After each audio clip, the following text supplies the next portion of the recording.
Baju bodo sudah dikenal masyarakat Sulawesi Selatan pada pertengahan abad ke-9 ini.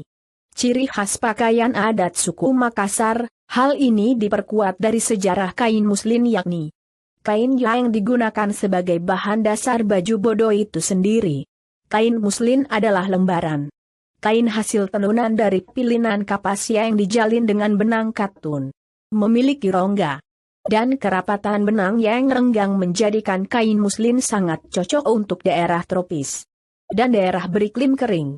Kain muslin Eropa atau Maesolos Yunani kuno, Masalia India Timur dan Ruh Marab, tercatat pertama kali dibuat dan diperdagangkan di kota Dhaka, Bangladesh. Hal ini merujuk pada catatan seorang pedagang Arab bernama Sulaiman pada abad 9. Sementara Marco Polo pada tahun 1298 Masehi. Dalam bukunya The Travel of Marco Polo menggambarkan kain muslin itu dibuat di Mosul, dan dijual oleh pedagang yang disebut Mussolini.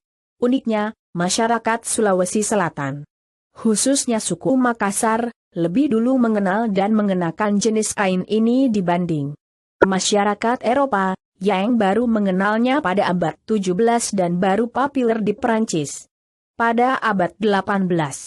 Struktur atau tatanan warna baju bodo disesuaikan dengan usia wanita, jadi tentunya tidak boleh sembarangan, karena tradisi pakaian tradisional dari Makassar ini sangat memukau.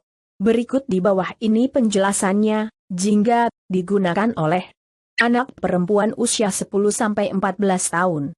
Merah digunakan oleh perempuan usia 17-25 tahun. Putih digunakan oleh para pembantu dan dukun. Hijau digunakan oleh perempuan bangsawan. Ungu digunakan oleh para janda. Pelestarian baju bodo original sejak dulu hingga sekarang masih dapat ditemukan di kawasan Goa maupun Makassar. Semoga bermanfaat. Terima kasih.